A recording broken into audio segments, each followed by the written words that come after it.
সুপ্রিয় দর্শক, আসসালামু আলাইকুম। ঢাকা ১৬ আসন চলমান উন্নয়ন নিয়ে বিশেষ প্রতিবেদন দেখার জন্য আমন্ত্রণ জানাচ্ছি। আপনাদের সাথে আমি আছি শাহ আলম সম্রাট, রিপোর্টার এনসিবিটিভি।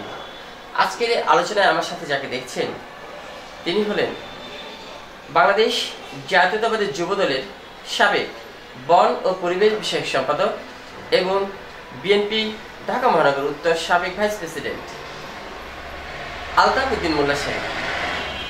ধন্যবাদ আপনাকে। আসসালামু আলাইকুম। ওয়ালাইকুম সালাম। ধন্যবাদ আপনাকে। এনসিবিটিভির পক্ষ থেকে আপনাকে অভিনন্দন জানাচ্ছি। সেই সাথে আজকে জানতে চাই ৫ আগস্ট বৈষম্য বিরোধী ছাত্র আন্দোলনের পর ৪৫ মিনিটে সাবেক সরকার পতন হয়েছে। তারপর থেকে আমরা জোরালোভাবে বাংলাদেশের জাতীয়তাবাদী দলকে কাজ করতে দেখছি, কিন্তু অন্তর্বর্তী সরকার আপনাদের সহযোগিতা মুখে বলছেন নিচ্ছি, আপনারা যথেষ্ট সহযোগিতা করছেন, কিন্তু অন্তর্বর্তী সরকার কিন্তু দেখছি না গতি ঠিক মতো।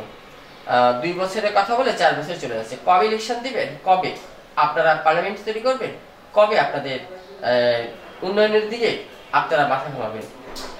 ধন্যবাদ আপনাকে, এনসিবি টিভিকে এবং দর্শক শ্রোতা যারা আছেন এবং ১৬ আসনের জনগণ এবং দেশে বিদেশে যারা এই চ্যানেলের মাধ্যমে সাক্ষাৎকারটি দেখছেন তাদের সকলকে আমার পক্ষ থেকে ধন্যবাদ জানাচ্ছি।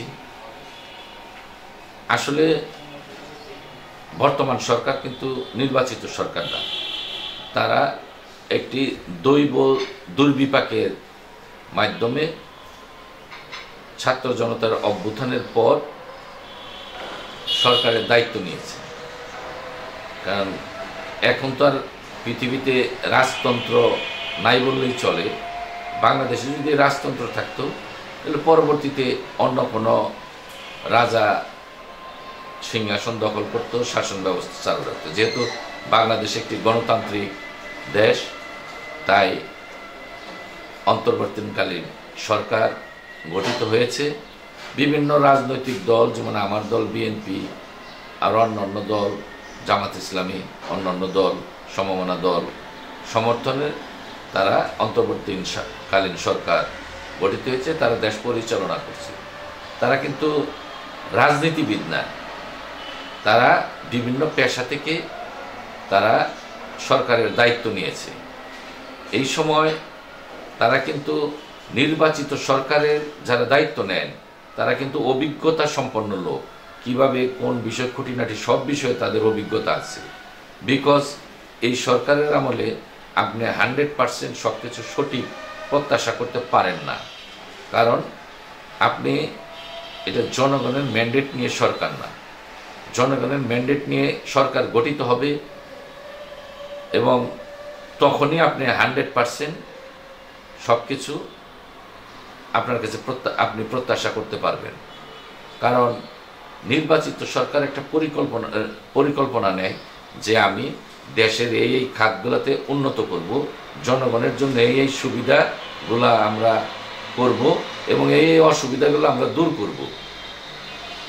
কিন্তু একটি অনির্বাচিত এবং অন্তর্বর্তীকালীন সরকারের পক্ষে কোনো অবস্থাতেই সব কিছু ঠিকঠাকভাবে পরিচালিত করা ঠিক হবে না। তাই তাদের যে সংস্কার কর্মসূচি আছে সেই সংস্কার কর্মসূচি দ্রুত শেষ করে তারা একটি নির্বাচনের মাধ্যমে একটি নির্বাচিত সরকারের কাছে ক্ষমতা হস্তান্তর করবেন এবং বাংলাদেশের উন্নয়নটা চলমান, এটা চলবে।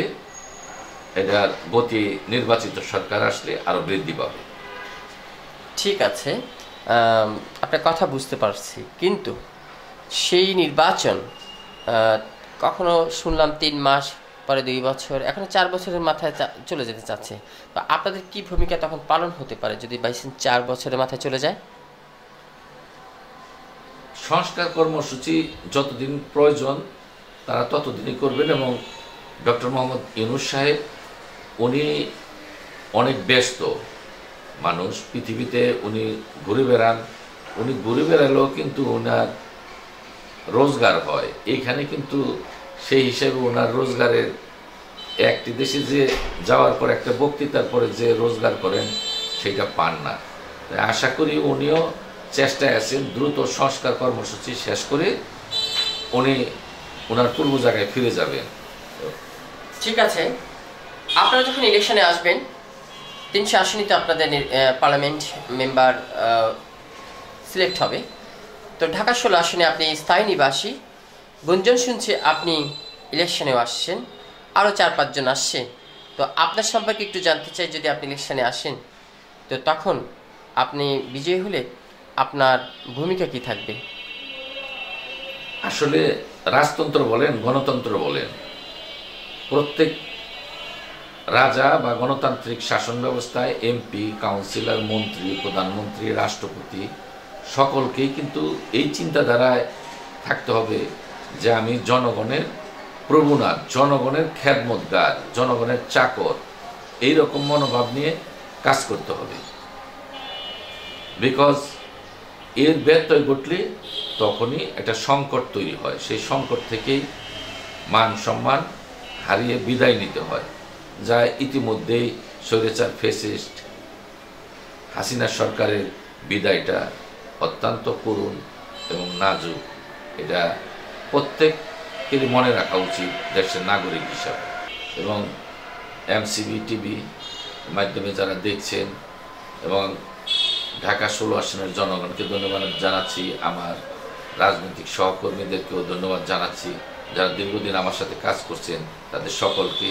এবং আগামী দিনে তারেক রহমানের নেতৃত্বে বাংলাদেশের সুন্দর একটি বাংলাদেশ গড়ে তোলার প্রত্যয় নিয়ে তিনি যে স্বপ্ন দেখছেন সেই লালিত স্বপ্ন বাস্তবায়নের প্রত্যাশা নিয়ে সবাইকে ধন্যবাদ। আল্লাহ হাফেজ। বাংলাদেশ জিন্দাবাদ। ধন্যবাদ আপনাকে। আজকে বিদায় নিচ্ছি, দেখা হবে অন্যদিন অন্য বিষয়ে। প্রিয় দর্শক, দেখলেন চলমান পরিস্থিতি নিয়ে এক বিশেষ প্রতিবেদন। থাকবেন আমাদের সাথে। আপডেট সংবাদ সম্প্রচারিত একটি চ্যানেল এমসিবি টিভি, সাবস্ক্রাইব করে রাখবেন। আল্লাহ হাফেজ।